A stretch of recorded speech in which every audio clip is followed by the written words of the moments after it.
귀한 시간들이 되어질 수 있도록 인도하여 주시옵소서.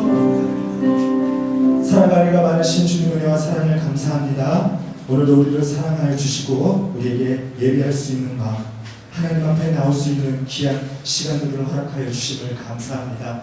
귀한 목사님을 통해서 주시는 하나님의 음성을 듣게 하시고 우리가 그 믿음으로 나아갈 수 있는, 온전히 주님 앞에 합당하게 쓰임받을 수 있는 우리의 모든 삶들이 다 되어질 수 있도록 인도하여 주옵소서. 예수님의 이름으로 기도합니다. 아멘.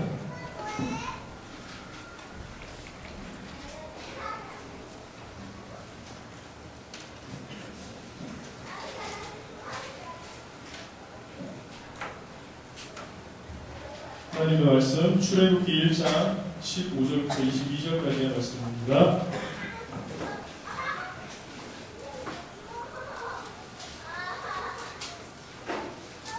출애굽기 1장 15절부터 22절까지의 말씀입니다. 한 절씩 교독하도록 하겠습니다. 애굽 왕이 히브리 산파 시프라라는 자와 부하라는 자에게 일러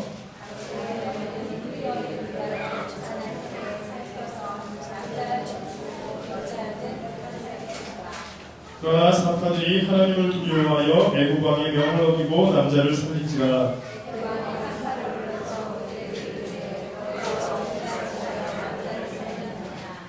산파가 바로에게 대답하되 히브리 여인은 애굽 여인과 같이 아니하고 번장하여 산파가 그들에게 이르기 전에 해산하였더이다 하매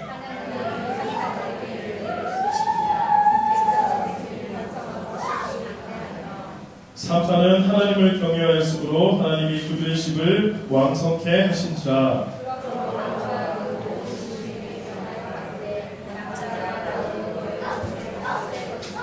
여자애는 살리나 하였더라.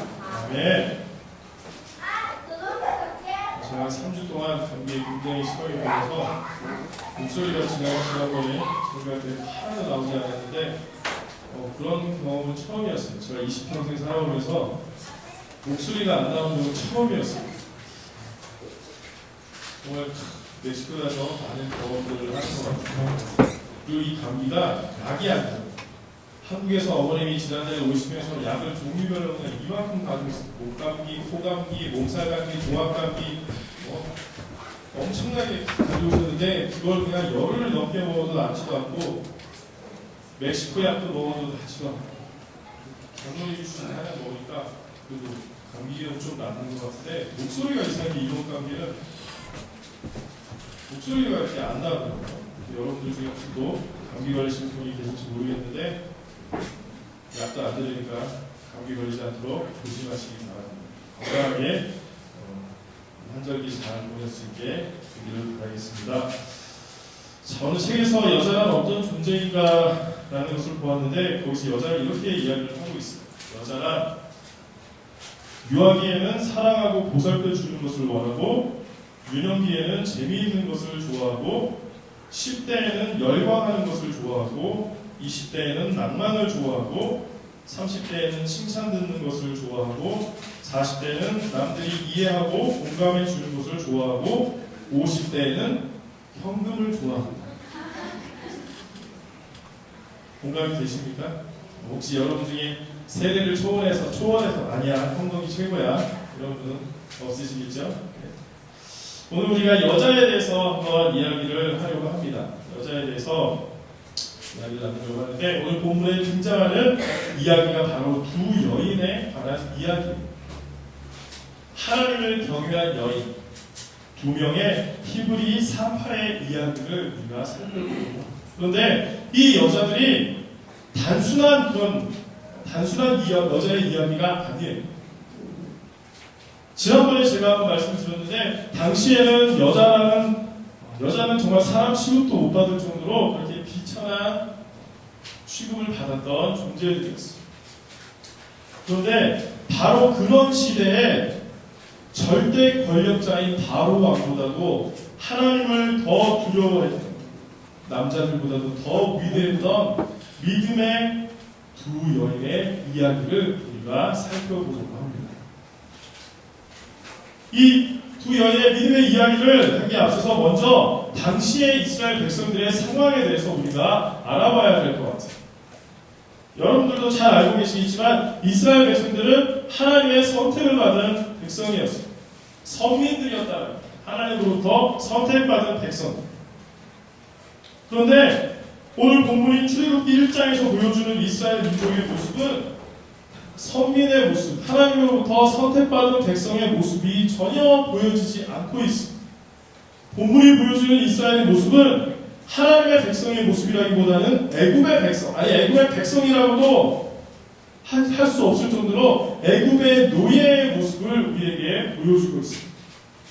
출애굽기 1장 13절과 14절을 보면 이스라엘 자손의 역사를 엄하게 하여 고역으로 그들의 생활을 괴롭게 하니 곧 흙 이기기와 벽돌 굽기와 농사의 여러 가지 일이라 그 시키는 역사가 다 엄하였더라 라고 이야기하고 있습니다. 우리가 이 말씀을 보면서 먼저 한 가지 생각할 수 있는 것은 하나님의 백성이니까 무조건 잘 먹고 잘 살고 무슨 일을 해도 다 형통하지는 않는다는 사실,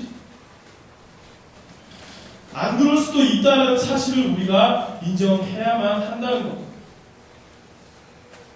하나님의 백성이지만 하나님께서 선택하신 선민들이었지만 애굽의 노예로서 힘들게 살아가고 있는 하나님의 백성, 선민인 이스라엘의 백성의 모습을 우리는 기억해야만 하는 것입니다. 그리고 또 한 가지 여기서 우리가 결코 잊지 말아야 할 것이 있는데, 그것은 비록 그들이 지금 애굽에서 노예로 살아가고 있지만 그 가운데에서도 하나님의 약속은 지금도 이루어져 가고 있다는 사실이에요. 출애굽기 1장 7절, 오늘 본문 7절을 보면 이스라엘 자손은 생육이 중다하고 번식하고 창성하고 심히 강대하여 온 땅에 가득하게 되었더라 라고 이야기를 하고 있습니다. 지금 이스라엘 백성들의 모습은 하나님께서 선택하신 백성의 모습이라고는 전혀 상상할 수 없는 모습이에요. 노예로서 너무나 힘들게 살아가고 있다. 그러나 그 가운데에도 어때요? 생육하고 번성하고 창성하고 심히 강대하여 온 땅에 충만하게 되었다는 사실이에요. 이 말씀 속에서 이스라엘 백성들이 수가 이렇게 늘어나고 있는 가운데서 우리가 볼 수 있는 게 뭐예요?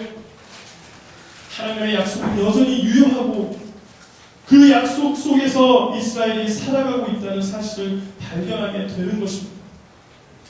그 약속이 이루어지는 과정 속에 이스라엘 백성들이 지금 살아가고 있는 거예요. 어떤 약속이에요? 오래전 그들의 조상인 아브라함에게 하나님께서 하셨던 그 약속, 내 후손이 심히 창대할 것이고 너의 자손이 하늘의 별과 같이 바다의 모래와 같이 많아질 것이고 너로 큰 민족을 이룰 것이고 네가 복의 근원이 되리라고 하나님께서 아브라함에게 하셨던 그 약속, 하나님께서 이스라엘 민족에게 하셨던 그 약속이 지금도 비록 애굽에서 노예 생활을 하고 있지만 그 가운데에서도 조금씩 이루어져 가고 있었다는 사실이, 여러분 그래요. 하나님께서 우리에게 주신 약속은 반드시 이루어지는 거예요. 왜요? 하나님께서 우리에게 약속하셨기 때문에. 하나님의 약속을 누가 막을 수 있겠습니까? 하나님의 약속은 지금도, 지금 이 시간에도 여전히 유효하고 그 약속은 지금도 온전히 이루어져 가고 있다는 사실, 바로 그 삶 속에서 우리가 살아가고 있다는 그 사실을 우리가 기억해야 할 것입니다.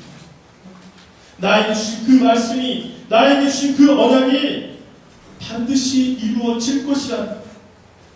결국 우리의 삶은 뭐예요? 전부가 다 하나님의 약속 가운데 이루어져 가고 있는 거예요. 지금 내 모습이 비록 초라하고 지금 나에게 힘들고 어려움이 있다 할지라도 그것조차도 하나님께서 나에게 하신 약속을 이루어져 가시는 그 순간이라는 사실을 우리가 믿고 우리에게 주어지는 하루하루를 늘 감사한 마음으로 살아갈 수 있기를 바라겠습니다. 그런데 여러분, 오늘 본문을 보면 정작 그 약속의 현장, 하나님의 약속이 이루어지는 그 위대한 순간 속에 살아가고 있는 그 이스라엘 백성들은 그 사실을 지금 모르고 있습니다. 그 사실을 지금 망각하고 있다. 그 사실을 모르면서 그냥 하루하루를 힘들고 어렵게 살아가고 어쩌면 우리의 삶이 이 본문의 이스라엘 백성들의 삶과 같을 수도 있어요. 내 삶이 지금 힘들고 어렵다고 해서, 내 삶에 지금 큰 고난이 다가왔다고 해서, 내 삶에 큰 시련이 다가왔다고 해서 지금 이 순간 나와 함께 하시는 하나님을 잊어버리고 살아가고 있지는 않은지, 그리고 지금 이 순간이 하나님께서 하나님의 역사를 이루어 가시는 순간이라는 사실조차 잊어버리고 그저 하나님을 원망하고 불평하고 살아가고 있지는 않은지 우리 자신을 한번 돌아볼 수 있기를 바라겠습니다. 그리고 그 약속이 이루어져가는 과정 속에 내가 오늘도 살아가고 있다는 사실을 분명히 기억하시는 여러분들이 될 수 있기를 바라겠습니다. 자, 그렇게 하나님의 약속이 이루어져 감으로 인해서 이스라엘 백성들은 점점 더 강해지고 수가 더 많아지는 거예요. 그러자 이스라엘을 보고 애굽 사람들이 두려워하기 시작하는, 본문 구절을 보면 그가 그 신민에게 이르되 이 백성 이스라엘 자손이 우리보다 많고 강하도다라고 이야기하면서 이스라엘 백성에 대한 두려움을 지금 보여주고 있습니다. 여러분, 고대 사회에서 수적인 우세는 곧 전쟁의 승패의 열쇠예요. 오늘날도 그렇죠.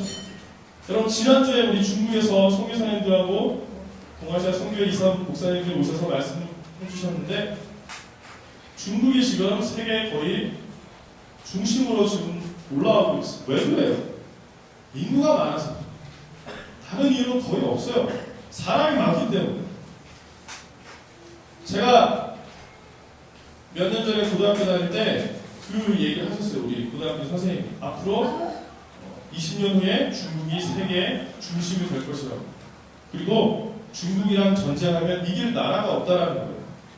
왜 그러냐니까 무슨 유엔 협정인가 제네바 협정에 의해서 포로를 잡으면 그 포로에게 자국의 그 군인들과 똑같은 대우를 해줘야 된대요. 그러니까 쉽게 얘기하면 포로를 잡으면 우리 군사에게 먹이는 것 같이 먹여줘야 되고 입히는 것처럼 입혀줘야 되고 대우를 해줘야 된다는 거예요.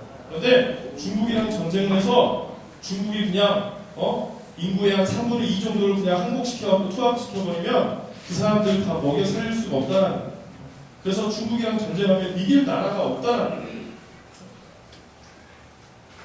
오늘날도 여러분, 그런 인구가 많은 게 나라의 힘이에요. 그래서 우리도 많이 낳아야 돼요. 성경에도 그랬잖아요. 생육하고 번성하라. 그럼 번성하려면 여러분 몇 명 낳아야 되느냐? 이건 제 개인적인 의견이에요. 신학적으로 검증이 된 얘기는 아니지만 제가 성경을 읽으면서 제가 생각한 건데, 최소한 4명은 낳아야 된다.